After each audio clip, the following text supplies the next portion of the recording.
What's going on? This is the Saturday Down South podcast. I'm Connor O'Gara. Well, it is emergency podcast time because a 72-year-old coach is no longer going to be doing his job. Pete Carroll is gone. Pete Carroll is gone. You got me, bro. You got me. That's a great segue because I was just telling you, like, just off air, I was like, man, I thought today was a big day because of Bo Davis. And then I was like, oh my gosh, it's an even bigger day. Pete Carroll. I don't really remember a world without Pete Carroll. And I was like, Nick Saban? Like, Pete Carroll and Nick Saban are the end of an era because, and you're like a little bit older than me, but they were coaching in the 90s. Like, I do not remember football without those two guys. It is a wild day. One of those texts, tweets, whatever it is, that you're probably not going to forget where you were when you saw the news that Chris Lowe, of course it was Chris Lowe who reported it. That was money in the bank that Chris Lowe was going to report Nick Saban's retirement. And how about community notes? Did you see that got community noted on Twitter? And they were like, Nick Saban hasn't confirmed that. And it's like, oh, you poor, sweet summer child. You think that Chris Lowe he is the confirmation buddy.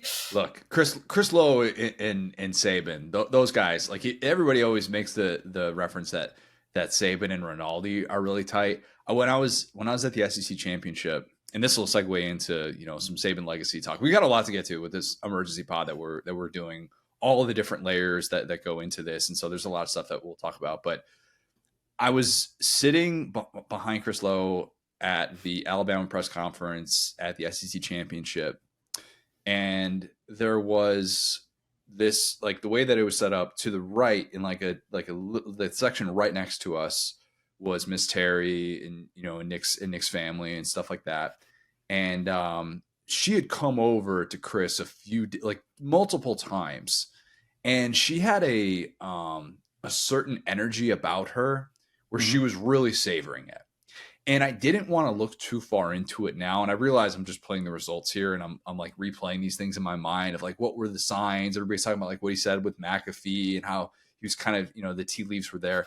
But I had kind of filed that away and thought, she's acting a little bit more sentimental and appreciating this SEC championship that was different than any other, I think, with the things that were being said about Alabama in September. And so to think that we got to this place, and by the way, I went on the record 2 weeks ago saying, I don't think Saban's done. I don't think he's going to walk off like this. Swing and a miss. But Nick Saban retires as the greatest coach in the history of this sport and one of the greatest coaches in the history of sport in general. And I don't think that is up for debate. I think the passing of Bear with the all-time rings, I think that kind of shuts down any sort of debate. You can get into whether or not this era rings matter more or whatever. The most impressive Saban feat is the fact that he went to 9 national championships in a 15-year stretch. Whew.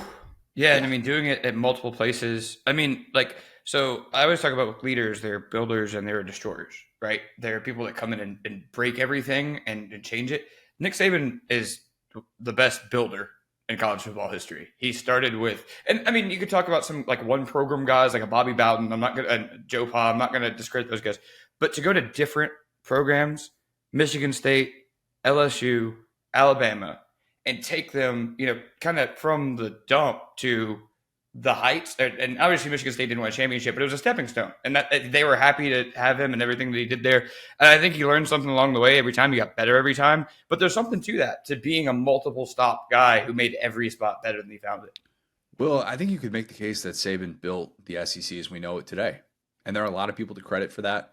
Former Commissioner, the late Mike Slive is obviously a big part of that. Greg Sankey's a big part of that. And there are people along the way, and Spurrier and the things that he did to implement the SEC championship in the 90s.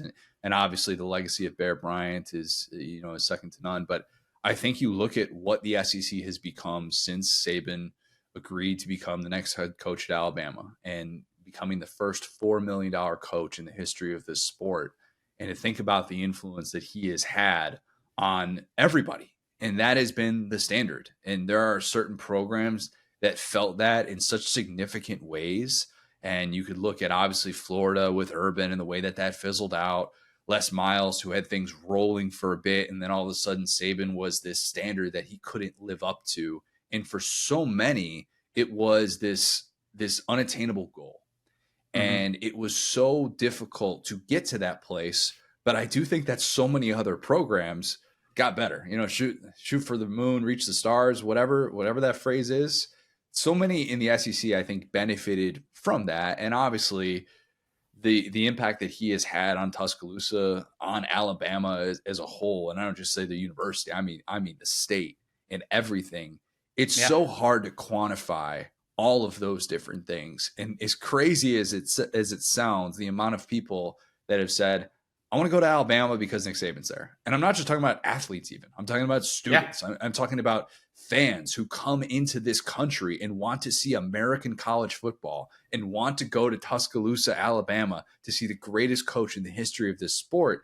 And there are so many different things like that that when the grand story of Saban is told, ultimately, we'll be able to kind of recognize, and we're going to find out even more great stories that are going to come out about Saban that haven't been told. That's what always happens with these retirements and stuff like this. But it's a legacy that is just, it is unbelievable to put in perspective the amount of things, the amount of different areas that he was able to impact simply by saying, yes, I would like to be the next head coach at Alabama. And oh, by the way, you boosters in here that have been trying to run the show and trying to do this and that, your time is done. I'm doing this now. This is how Mm-hmm. I'm going to impact you, and this is how I'm going to make this place better.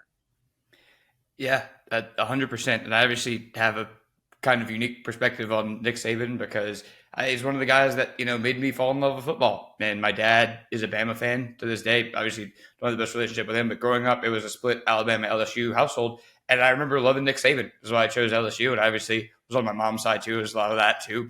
And I remember, leaving and moving from Baton Rouge, Louisiana to Hoover, Alabama, right before Saban got there. I mean, sorry, at the worst possible time to do that, which was right before 2008.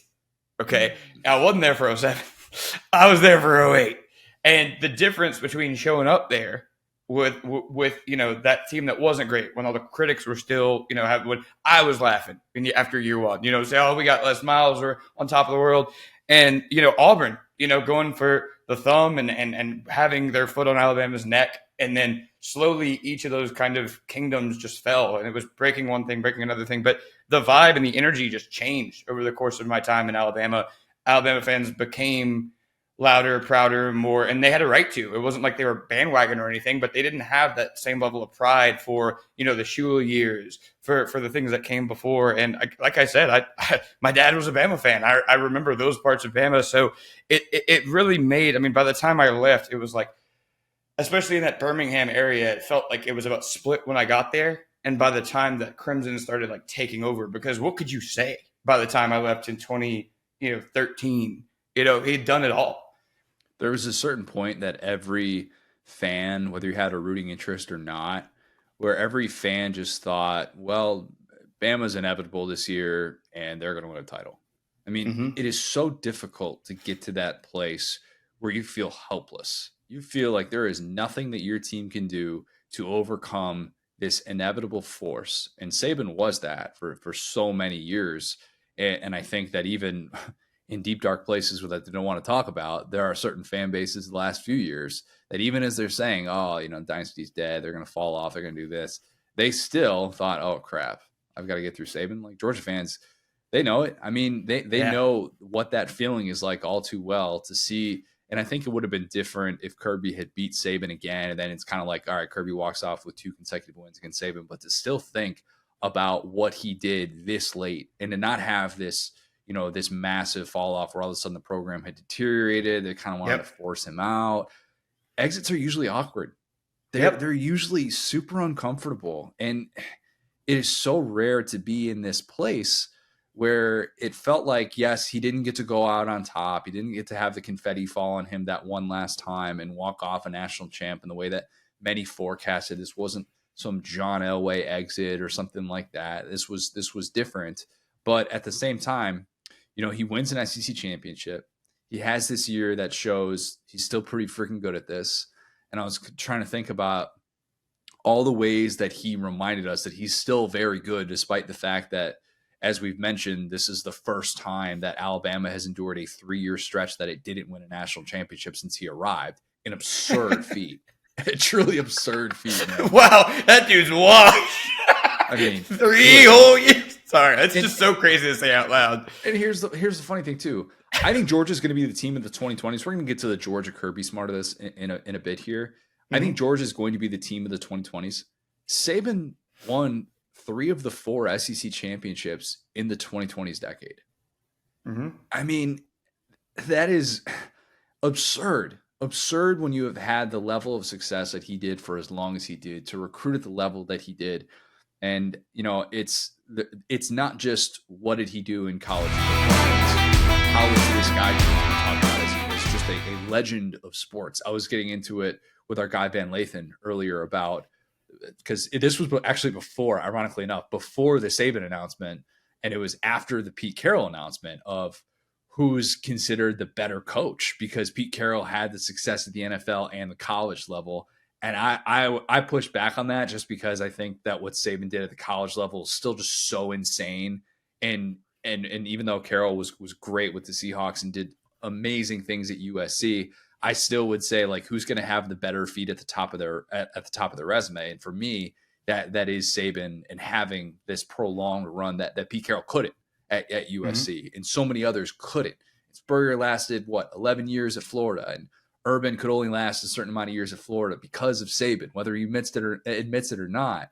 And there are certain coaches, and even you wonder, like a Bobby Bowden. Obviously, like, he gets up there in age and he coaches into his 80s, something that I don't think we're going to see anymore in the sport.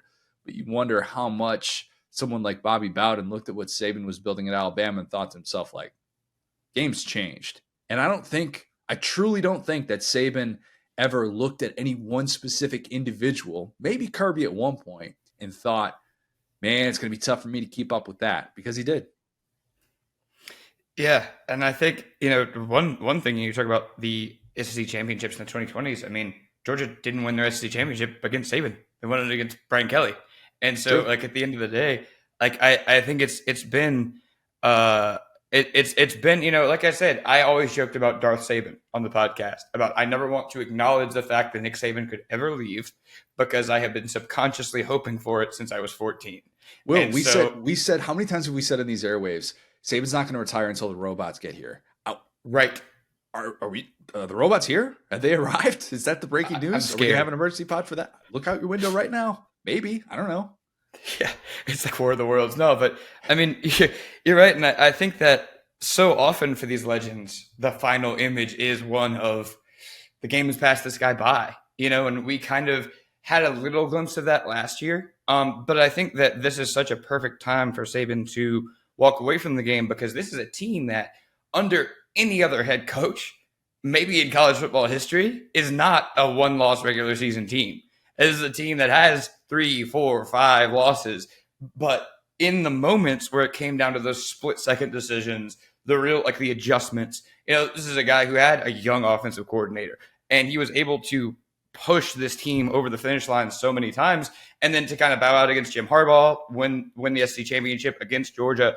When you think about it, it's like, I don't think necessarily he was looking at a rebuild or anything, but it surely is. Like I said, this is probably his best coaching job ever, because it's one thing to come in and have these dominant teams. They're just pushing teams around and they're whatever. Y'all saw the offensive line in the Michigan game. Not good. Like, this is not the Bama teams that would just run you over and destroy your soul. They really had to get every ounce of success out of this team. And so it's such a unique way to go, because so many programs have to kind of put their coach out of their misery in a way, because guys don't want to let go of it. And I think that Saban bowed out at the perfect time. We didn't see him with some 8-win seasons or 9-win seasons, and people saying the dynasty's dead. He said, all right, I won the SEC. We're the best team this year. If you don't like that, we beat your team. I'm out of here. Peace. Man is 72 years old and was still at this level. I don't think that there will be a whole lot of coaches that we see coach until they are 72. I'm sorry, that's not a bold take or anything like that. But we got into this when we talked about whether or not Kirby could catch Saban, and how, man, like, I know Kirby's only 48 at this point, right? Yeah, he's 48. I think he just turned 48, which is kind of an absurd thing to think about, that he's still that young and he's as accomplished as he is. Coaching until you're in your 70s, with the way that the calendar sets up, It is darn near impossible. It truly is. We've heard so many different coaches talk about the quality of life and talk about how you just always have to be on and you can't be off the grid. Kirby made the joke at media days about how his wife wants to go to Italy, which is something that Saban did this past year with Miss Terry. It was a trip that he had pushed off for a really long time.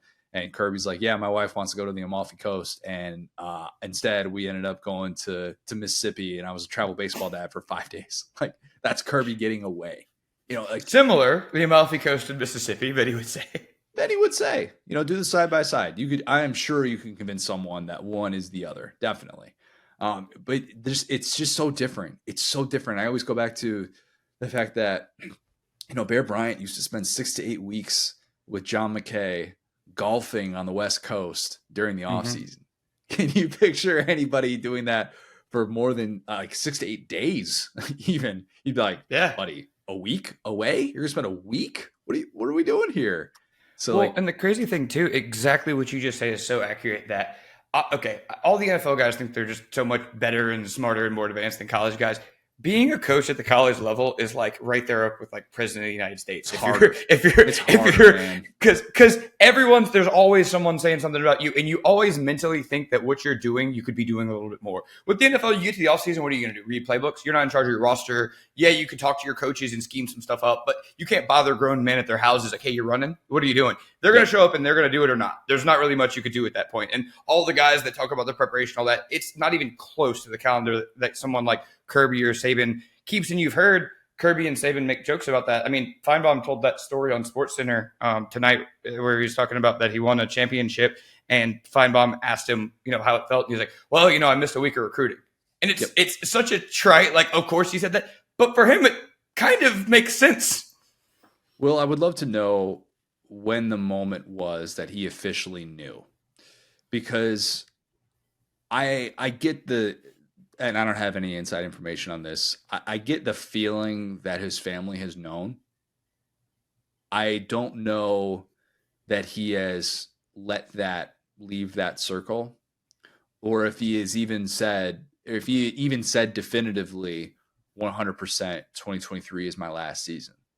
Because I do wonder if there was a certain part of him that left that door open, just because you never know how you're going to feel. You could say that you're going to feel a certain way in a few months, and then you feel differently. That happens with all of us in different walks of life.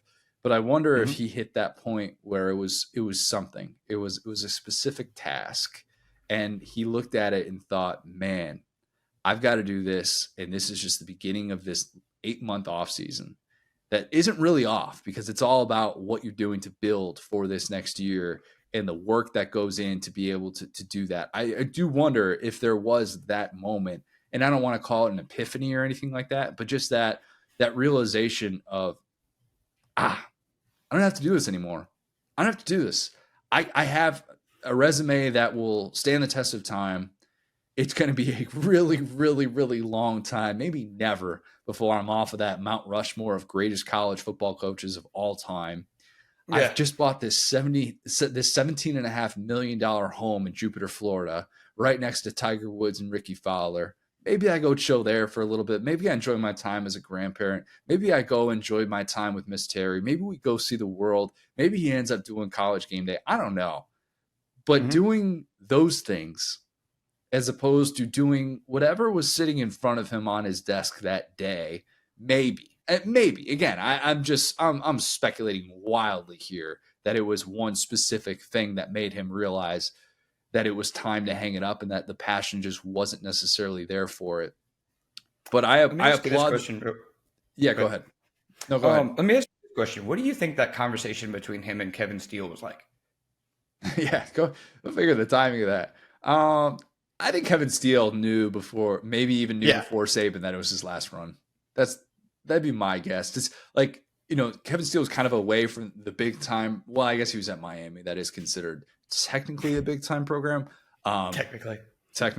But then seeing the grind of what it takes to be at Alabama in this era of college football, which is even different than when Kevin Steele was at Auburn doing the things that he was doing, leading great defenses there. different in the NIL portal era where you're having to bring in new guys and teach them the system all the time. And something that Cole brought up that he was talking about is like, yeah, you'd have sections devoted to practice where these assistants are just out here teaching the new players how they do things and how they run drills and stuff, and all the turnover that's associated with that. So like maybe he just decided that earlier. Just decided, you know what, I'm good. I'm good. Again, I don't need this. Like I've done enough at this point in my career. But my gosh, the legacy will be one that is hopefully celebrated more than scrutinized. If your take on whenever you're listening to if your take on Thursday is like, oh well, you know what, can do it in the NFL. Touch some grass, man. Touch some grass. That's a level of hating I can't even get to. And the reason why, I asked that question about Steele is, those are two guys that almost kind of rode off into the sunset together. I mean, the headlines for Steele is 66, coached 40 years, Saban 72, coached 50 years. And you got to think those guys are kind of sitting back chuckling like, this is the last ride. Because they probably both were talking about it throughout the year. Like, what do you think? What do you think? And now Tommy Reese is kind of sitting there like Will Smith and Fresh Prince around him. He's like, what do I do? I'm like 30 years old, guys. I don't know what to do. So I do kind of feel for that guy because he obviously left his alma mater to go there. But yeah, I'll say this like about Saban and just kind of the opinions of him. I remember I said this a while back about it was Jamar Chase when he was at LSU, and it applies so much even more to Saban. There was that Kobe Bryant commercial where all the fans stood up and they were saying I've been hating you so long. Part of your brain come up as a fan, and you kind of transition to being an adult, a rational person who doesn't just scream at his feed all day, is like, you want to respect it, right? You want to say, okay, look at all that he's done, look at all that. But at the end of the day, I think Nick Saban, just like Kobe Bryant, loved that he was hated. Because the reason why people hated him was because you didn't want to see him. You didn't want to see his team. And so I think that it would almost be disrespectful to Nick Saban to not be a little happy if you're an SEC fan and he's gone. Because that means that whoever comes in is worse than him. They're not going to hit those marks. Because if you thought they had another Nick Saban waiting, you wouldn't be happy. You know what I'm saying? So I just want to say that if you're an LSU fan, Auburn fan, Ole Miss fan, it's okay. Even if you're a 40, 50-year-old man, I'm sure Nick Saban loves that you're sitting there celebrating him leaving, because that means that, that he made an impression on you, because in that commercial it said, you don't hate the pretty good, you hate the great. Got to be great to get hate. Mm-hmm. That is very true. And I think there are probably a lot of SEC fan bases right now that are looking around going, look, even if they get the splashiest hire in the world, it still ain't Nick. Yep. And that for those programs is going to be considered a win. If there's a team that stands to benefit the most from this, and again, we don't know what this is going to look like. I want to get into potential replacements in a minute here. But it's obviously Georgia. It's got to be Georgia. And I wrote about this for SDS, shameless plug. But that Kirby is the new king of college football. Mm-hmm. He is. I don't really think there's a whole lot of debate about that, especially when you consider like he and Dabo are now the new leaders among active coaches in terms of rings with 2. Active coaches, Jim Harbaugh, to be fair. Yeah, well, he has 1. I put an asterisk there. And you're turning into a hater just like me. I like that. Okay, well, never mind. Get him off of there. Well, I said active because it's like, all right, well, if he goes to the NFL, then he's not considered an active college guy. So yeah, I'm just saying, just throwing it out there. But and then Mac Brown's the other one, and there are a whole lot of UNC fans that are like, Mac Brown is done. Stick a fork in him. So here's something to kind of consider that's just wild, right? Like we talk about the post year 1 Kirby, which is the last 7 years. He has lost a total of 11 games, Will. 5 of them were to Nick Saban. 6 to everyone else. But wait, there's more. During that 7-year stretch, post year 1 Kirby Smart, the only 2 active coaches who could raise their hand if I asked the entire room of college football coaches, active college football coaches, hey, do you have a win against Kirby Smart? The only 2 that are active that could raise their hands, Gus Malzahn and Tom Herman. neither of whom are at the places where they beat Kirby at. So consider that. Because even like you look around and you're like, all right, well, Ed Ogeron, not active. Will Muschamp, not active. People forget about that one. It is, yeah, that is, feels like, okay, this path just got so much clearer for Georgia, knowing that Kirby is now not looking at the guy who's 5-1 against him. He all of a sudden is like, well, I've just been destroying everybody else, so I feel really, really good. And they stand to benefit the absolute most. Like, you can make the arguments like Auburn quality of life should get better in that state. And like, like there are other things like that. I'm sure that will come up. And even Texas coming into the SEC, kind of what does that look like? But Georgia stands to benefit, and Kirby, definitely not Dabo, is the new king of college football. You know what? So just quick peel behind the onion. I'm on a meeting with my team. We're doing our whole like blue sky day for 2024, talking about everything we did in 23. You call me. I literally go, oh, that's Connor. That's my co-host. I wonder why he's calling me. Hope it's not an emergency. I keep talking to my team. Next call, Peyton. Interesting. All right, cool. Third call, Perry. Oh my God, did Brian Kelly take the Michigan job? What is going on? Why have 3 people called me?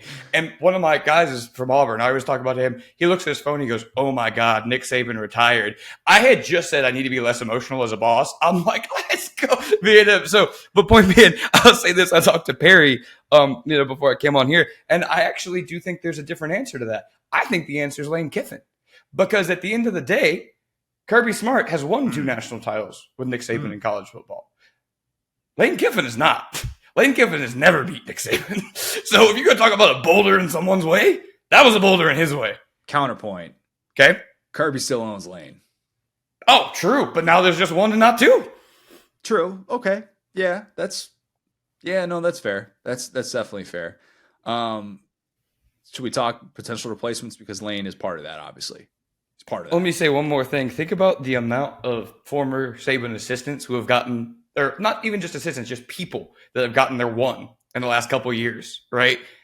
Jimbo, Sark, Brian Kelly, Kirby Smart, all in the last couple of years. You know that Jimbo's sitting there with his 1 win, like, thank goodness I got that one. That would have kept me up at night. There are so many coaches with just that 1 little win over Nick Saban that can now just say, okay. And there's some like Lane who never got there. And they're like, dang, I wish, as a competitor, you wish you had that. True. That's a good point. I mean, and I'm sure like Lane is, by the time this is out, Lane has already probably fired off like 10 tweets like, oh my God, congrats the GOAT, blah, blah, blah. And Lane is that's got to be so bittersweet for him.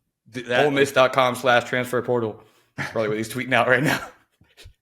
I almost opened with, we had big breaking news. Logan Diggs has committed to Ole Miss. Come on, bro. Didn't want to do that to you, man. Didn't want to do, especially on a day in which Bo Davis is going to LSU and leaving Texas. We're going to get to all that other stuff, by the way. All those personnel moves that we were talking about, probably with some more cleanup on this. But we have to talk about the potential replacements. And I'm going to preface this by saying I would never want to be the guy to replace the guy. Ever. Ever, ever, ever, ever, ever. And I have thought that since I was 8 years old. And here's why. Because I remember when Phil Jackson leaves the Bulls and it's the last dance. And I thought to myself, well, this is going to suck in every possible way. And obviously when you have MJ and Pippen and Rodman all leaving, you know that it's going to suck, even if they bring in Red Auerbach. I mean, like, come on. But the realization that not only is it going to suck, but it's going to suck so much worse knowing that just happened is such a hard thing. Like, I will give fans the benefit of the doubt. Okay. There is not any sort of emotional prep that one can do to be able to give that next coach realistic expectations. There's just not. Okay. So this list and these names that are going to get thrown out there, I don't know how this is going to go. I have no idea how this search is going to play out. Who's going to say no? Who's going to be like, you know what? I don't want to replace Nick Saban. I don't want to be, the Ron Zook to Steve Spurrier. No way. I don't want to be the Tim Floyd to Phil Jackson. Why would I want to sign up for that? Like, The Dennis Allen. Yeah, I'm right there with you. I think that at the end of the day, it's same thing with Pete Carroll. It's like I was talking to my nephew's actually a Seahawks fan. I was like, y'all had like basically two head coaches since '99. That's crazy. But but they had Jim Mora between Holmgren and Carroll. You know what I'm saying? So usually like you have a guy. So I think if you're a Bama fan, realistically, probably what you want is some just to be real with you, some type of fall guy to where Alabama can set their stuff up for a year or two, get all the feelers out there, get Jimmy Sexton working his magic. Because unless you can get that guy right now, it's so rare to follow greatness with greatness. You're absolutely right about that. you know what's weird is I never thought we would get to this point talking about Saban retiring, and my thought would be, oh God, don't do it. Don't go after Dabo. Don't do it. Yep. But that is how I feel. If Alabama 100%. hired Dabo tomorrow, I would say, well, that sucks.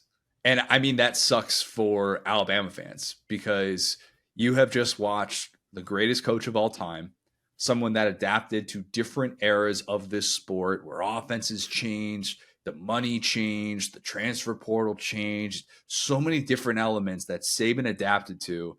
And instead, you would have Dabo, the guy that deserves immense credit for what he did in the 2010s with Clemson, with getting that program to a place that had never been before.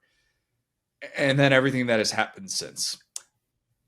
That would be the move that would make you go, oh boy, this is, I mean, from a content standpoint, it would be fantastic. And I'm sitting here just like, oh my God, that would be chef's kiss at every turn. Everything that Dabo would say, that would just make Alabama fans go, oh my God, Dabo, this is not what we thought it was going to be at all. The questions Marler would ask him at media day would be so electric. I would be tuned. Marler right now, by the way, I had a couple people reach out, like, how's Marler doing? Marler's going to be all right. Marler's going to be all right. He's going to be good. It's good to check in. It's good. Always check in with people. I don't do the best job at that. I admit that, but Marler's going to be all right. Alabama fans, you're going to be all right. You're going to be all right because you had this, and those titles are going to last forever. But let's talk about the guy to replace the guy. Let's do it. If you're a Bama fan, I think you would want Kiffin. Yep. I think you would want Kiffin. And I don't know we're at that place where we can say with certainty that Kiffin right now feels like he's ready to take that on. For all we know, Alabama's next great coach is going to be the one after Saban's successor. Okay? Like they could end up going around and being like, you know what? The timing of this, we're just going to try and bridge the gap.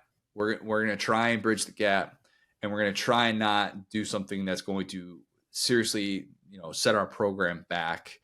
Frank Solich situation at Nebraska where he gets fired after he was a very worthy replacement of Tom Osborne and gets fired. And now you kind of look back, and for those that have kind of wondered, like, why did the Nebraska dynasty fall off?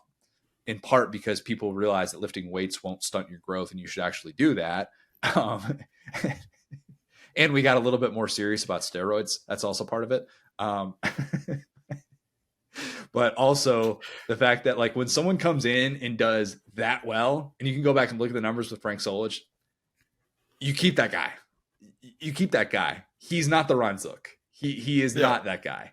But this next coach is going to be in a tough spot. I think Lane would be the top guy that I want to go after. I want to say that Dan Lanning buyout is expensive from Oregon. Yeah, it's really expensive. Pete Thamel had buyouts for potential Alabama head coach candidates. If you're wondering about this, Dan Lanning's at $20 million. Kalen DeBoer's, and that, by the way, we're talking about Alabama having to pay that $20 million on top of whatever contract it would take to get them out of that current deal. Kalen DeBoer's at $12 million. Dabo's at 7.5. Thought it would actually be more than that. It's not that bad. Big Cat. Hey, listen, it was all NIL in the lower, brother. It was. Let's see. We got. Oh yeah. So Big Cat pointed this out that Pete Thamel added James Franklin. He edited this tweet and added James Franklin to it. Honestly, that would be the dream scenario if you're a Bama fan, because you just get somebody you hate, and then you're just like, let me just dump on this guy for a year or two, let Jimmy Sexton work his magic. I'm not going to get invested in this guy because I hate him. Dude, that is oil and water right there. Oil and water, yeah, it doesn't go well. That would not work out very well. James Franklin's at $6 million, and then a guy that I would actually be okay with if I'm Alabama is Mike Norvell at $4 million. That's an interesting one. That's an interesting one. And I don't think that would be considered splashy. This isn't about splashy, whatever. I've often spoke about not really caring about that. I think that's a little bit insane. D'Amico Ryans is another name that's going to be brought up, obviously, because of the Alabama ties, because of how good at his job he has been in his first year with the Texans. He's not leaving. That's the other thing. One of the best jobs in America is being an NFL head coach with a young, cheap quarterback. That's what he is right now. I would never leave that for college football. I don't think Bama would go the route of hiring a coordinator. And some might laugh at even the thought of that and how insane that could possibly be. But I mean, Kirby has shut up people like me that say that you can't go from coordinator to big time job. Different situation with Kirby, but so it's tough to even throw out any of those potential names. Be like, oh, would Bama go after like Ryan Grubb for the head coaching position? It's like, no, I don't think they would do that. Like, I it's interesting because while I do think anybody is going to feel like it's not worthy, I think at this point your hope is just that they can keep this thing afloat and keep Alabama competing for SEC championships in this expanded world, make the 12-team playoff on a yearly basis, or at least not be in those conversations on a consistent basis, which I do think Alabama will. It's still a team loaded with talent. We'll see what that talent looks like with this 30-day window that guys now have to be able to transfer and enter the portal. I don't know how what if there's going to be an exodus or anything like that. So we're speaking before then. But are there any other names or any of the ones I just mentioned that would make you go, that's one that I can get on board with? I will say, and this is one of the things I talked about with Perry, it's insane to say this out loud, but I do believe it. I think Lane Kiffin has matured to the point where he would feel bad leaving his players behind after he got all those guys out of the portal. Now, if he leaves, bring him to Bama. Just bring him over. No because transfer if anymore. coach leaves, you get 30 days. That's a really good point, actually. Yeah, maybe not. Dude, that your coach leaving rule, I guess I just forgot about it. It's totally changed how I viewed this because it's not like the old days where you're just stuck there. It's like I love that rule because if your coach kind of leaves you, and not that Saban like abandoned them, but if he retires, you shouldn't be committed to whatever. So yeah, I think it's going to be. First off, I think it's going to be a full rebuild. I mean, I think you're already talking about rebuilding the offensive line. You're already talking about hiring a new DC, rebuilding the defensive backfield, find a new pass rusher. You got like Dallas Turner going to the NFL. Never really been a big issue for Saban reloading, but something like an offensive line is pretty hard to just figure out in a year. You know, it even took Brian Kelly 3 years or 2 years to figure it out. We count the first cycle, it'd be 3. So point being, I think that you're right. I think going for an established name is definitely the way to go. Norvell's interesting because the optics of, his last game being against Kirby Smart and it being so terrible would be kind of the old school SEC in me is like, oh, you want to hire that guy that your rival just whooped, but I don't know. I mean, I think that it's very interesting because it's almost like if you want like a stabilizer. So a guy like Norvell with his work in the portal would be solid. But the big thing is like someone that can sell that culture. So I've often been a guy who says that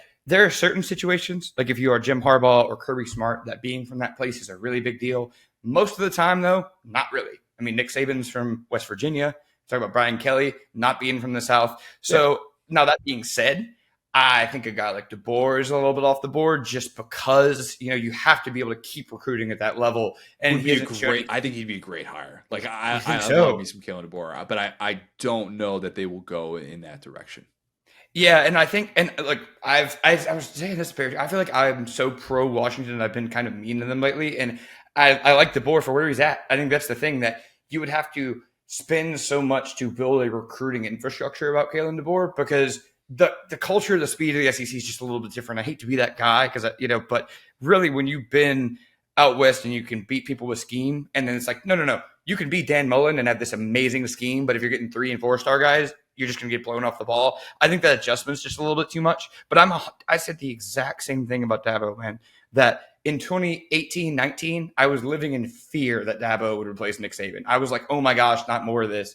Now it's like you think, okay, well, our 72-year-old head coach was more new age than this guy. So yeah, I'm fascinated to see, where their athletic director goes and kind of what Alabama becomes as a program, because this is one of those we talked about, kind of being a king of a state or so. I mean, now they really have a chance to.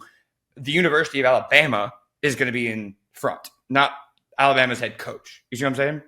The last time that Alabama hired a head coach, this guy that was in the NFL, didn't really like the way the things played out, didn't end up working out, comes to Alabama. What about Mike Vrabel? Is that too off the radar? Mike Vrabel saw the recruiting machine at Ohio State, and he's widely considered an NFL guy. And if Belichick leaves the Patriots, obviously the connection's there. And so this is just one of those suggestions. Cole Kubelik tweeted out the bet online odds, and he's at 50-1.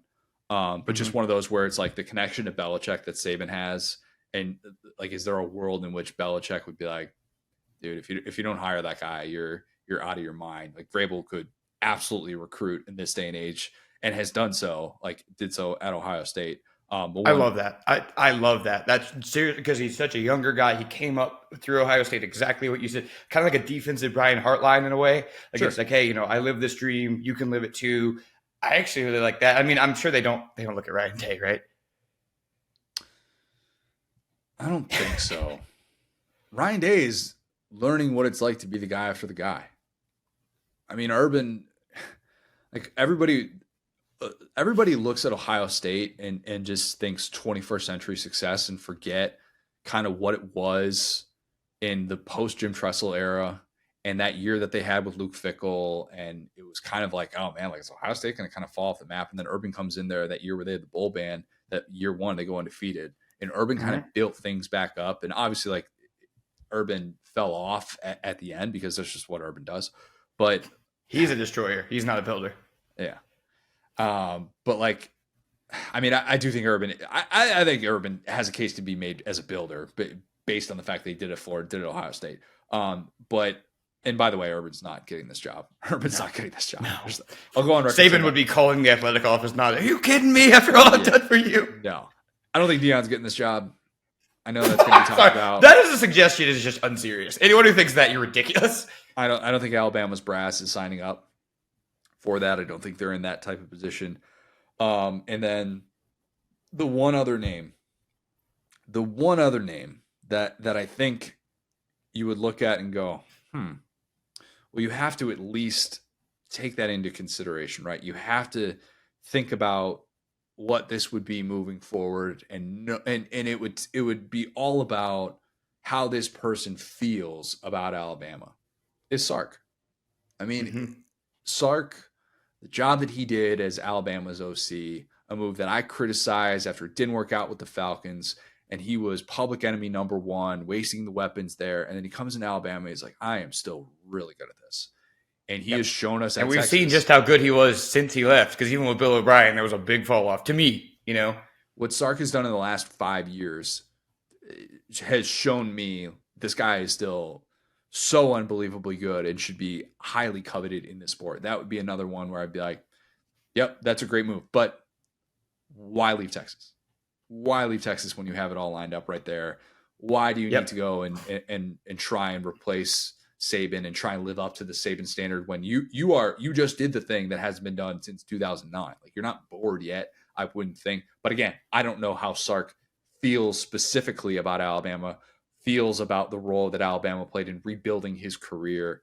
So that one is a little bit tougher to decipher, but it's going to be a wild list, man. It's going to be a wild list. And in all likelihood, it's probably going to be a guy that we didn't even name right there. Like, that's just the way that these things usually work. Yep. And here's the other thing too. It's that, I mean, if Harbaugh leaves for the NFL, I mean, you got two of the top 5 jobs open at the same time. And Michigan would be telling you, we just won a national championship and beat Alabama. Alabama's not on our level right now. And, if you're a Northern guy and you grew up around Michigan, you agree. Because going 15-0, the way that they won the championship, beating out all that, I mean, they're on at least comparable levels right now, and you've proven that. Imagine if Michigan with better recruiting, because Harbaugh's not this great recruiter. Yeah, I don't know. I think people even north of the Mason Dixon would say Saban won 6 at Bama. Right. That's still the gold standard. It still is, and it was Michigan's year. It was Michigan's year. But yeah, man, if those 2 vacancies are open, just when we think the coaching carousel stops, I had to correct someone last week who was like, "Yeah, the coaching carousel stopped spinning." I'm like, "What are you talking about? This thing's Never gonna keep going." Obviously, did not forecast it like this. The timing is certainly interesting, and how this will be viewed in the open market is going to be fascinating. But man, I think that'll about do it. We're gonna have a lot more, obviously, on this. The plan is to have Feinbaum on the pod that we will record on Monday of next week. He's going to be a very busy man. We had actually set up him to be able to come on before all of this went down. Timing has worked out very, very well. So we will have him on next week, and we will still do our normal pod that comes out Friday morning. So be on the lookout for that. This has been fun, man. This was holy cow. Did not think that this day would come. I'm gonna right when we hop off this this call, I'm gonna go just open the front door, just peek for robots. You have to at this point. Yes, I already had the call with my mom where I told her that happened, and she was jumping for joy and playing LSU's fight song. It's been a great day. I've been very professional here today, but like I said, it's a great day if you're an opposing fan base. There's no way to act like it's not is disingenuous, and Saban would not like that. So I think that we talked about this era ending, and buddy, is it? This is going to be a whole new beast to college football, and we talked about Claire and the world of college football she's going to grow up in. It's going to be completely different than the one that we've covered this whole time. New era of college football in every way, shape, or form, and the GOAT will not be a part of it unless he's on College Game Day. I don't think he should put on. If he replaces Corso, I don't think he should do the helmet thing though. That's not that should fade when Corso drifts off into the sunset. I wouldn't be on board with that, but I think he's probably just going to be chilling for this next chapter of his life. But yeah, that'll do it. We're still going to have, like I said, pods that are coming out in the next few days as well, with a pod that comes out on Friday morning. Watch every episode of the Saturday Down South podcast on our YouTube channel. It's Saturday Down South on YouTube. Thanks, guys. Talk soon.